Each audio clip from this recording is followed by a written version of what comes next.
Ini kondisi tanaman yang tidak aplikasi marolis, ternyata kondisinya seperti ini.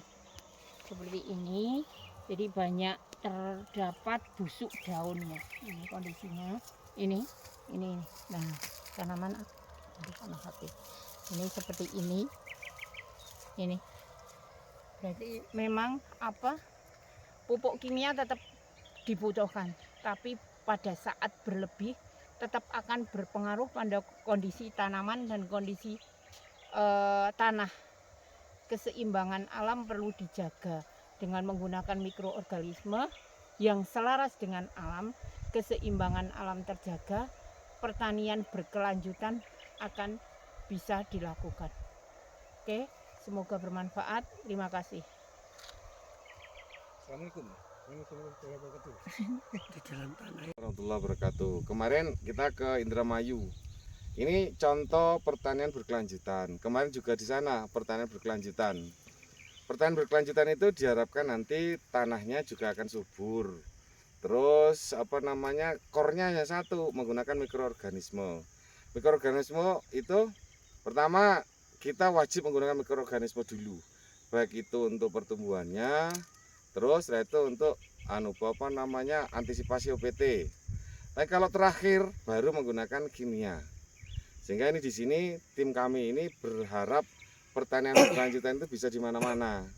Karena satu, janji kami tidak terbukti uang kembali, harus konsekuen. Kalau nggak terbukti ya sudah kembali. Ini Bu Rini, ini contoh, walaupun ini baru menggunakan marolis berapa kali Pak? 3 kali ya? 3 kali.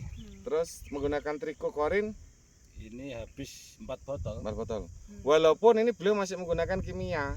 Iya. Nah itu Bu Rini. Oke. Terus ini untuk penggunaan kimianya nggih, Pak. Setelah ada aplikasi marolis, apakah ada perubahan penurunan penggunaan kimia nopo tetap masih seperti semula? Iya, berubah, Bu. Berubah. Ada Kurang penurunan. lebih irit. Oh, lebih irit. Nggih. Iya. Berapa persen Pak kira-kira sampai iritnya? Ya sekitar 40-an. 40% Iya. nggih. Nah, untuk penyemprotan apa bedanya jenengan dulu sebelum aplikasi dengan setelah aplikasi? Ada perbedaan penyemprotan nopo mboten? Ada, Bu. Ini kan daunnya agak tebel hijau. Ini. Oh, Hitam pengaruhnya. kehitaman ini. Hijau tua. Terus. Oke. Ini contohnya yang kena udah berhenti Pak. Ini terkena berhenti. Ini juga menggunakan dua nih Pak. Ya, Menggunakan korin dan triko dan juga kimia ya. kimia.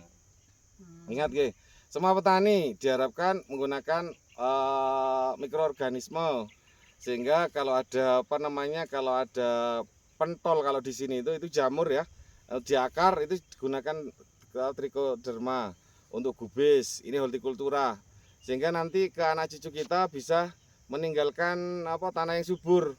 Tapi kalau kita selalu menggunakan berlebihan kimia, boleh menggunakan kimiawi tapi sesuai dosis dan gunakan yang terakhir apabila memang tidak bisa terantisipasi, sehingga nanti anak cucu kita bisa menikmati hasil tanah yang subur. Kalau enggak kita akan meninggalkan warisan yang tidak subur sehingga susah. Nah ini mulai sekarang pertanian berkelanjutan dengan mikroorganisme. Memang kemarin susah ya, karena pertanian berkelanjutan susah kemarin karena sampai saat ini kemarin ya, bahwa organik itu lambat, kesannya lambat, terus ditinggal oleh para petani. Insya Allah dengan teknologi ini bisa cepat, tidak menunggu sampai berapa minggu, berapa bulan. Ini 4 cukup 1 minggu atau 5 hari, 6 hari sudah kelihatan. Baik itu jamur yang ada di mana, yang ada di jeruk, terus di sini di kentang, di loncang, di kubis dan sebagainya. Ayo monggo semuanya kembali ke mikroorganisme. Tidak apa-apa gunakan kimia kalau sudah terakhir. Memang kita kan mencari hasil. Pada saat mencari hasil juga tidak masalah karena memang bisa tertolerir sehingga tanah tetap subur dan sehat. Gitu Bu Rini, gimana Bu Rini kesan jenengan? Ya, mungkin ini ada tambahan sedikit. Jadi mungkin ya tambahannya kalau dengan kita lebih banyak menggunakan mikroorganisme, itu keseimbangan alam, ekosistem alam lebih terjaga. Sehingga tadi kaitannya dengan pertanian berkelanjutan itu karena adanya keseimbangan alam. Jadi memang diharapkan petani lebih banyak sekarang untuk kembali ke alam, karena ternyata alam itu sebenarnya sudah menyediakan penangkal dari apa penyakit yang ada di tanaman.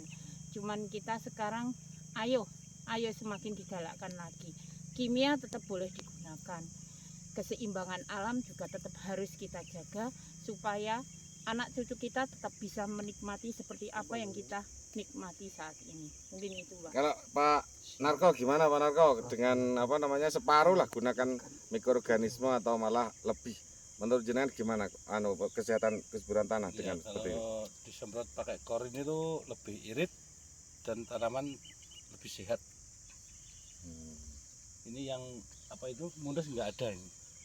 Munus itu apa seperti apa? Layu. Layu. Ya, Layu. yang layu nggak ada.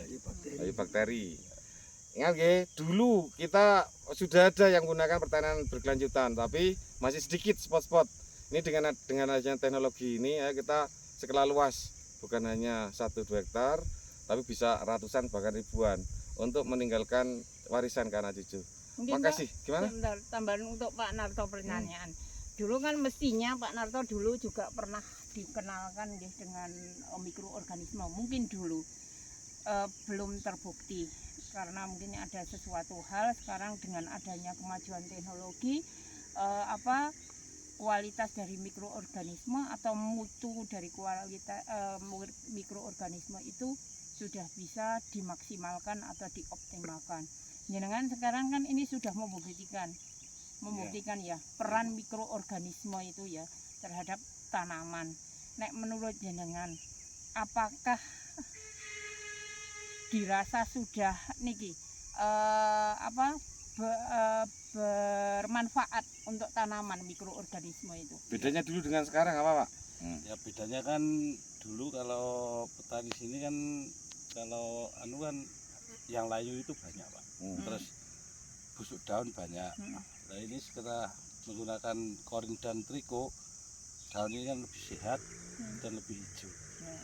Berarti jenengan percaya nggih bahwa mikro itu berpengaruh terhadap tanaman ya? Iya.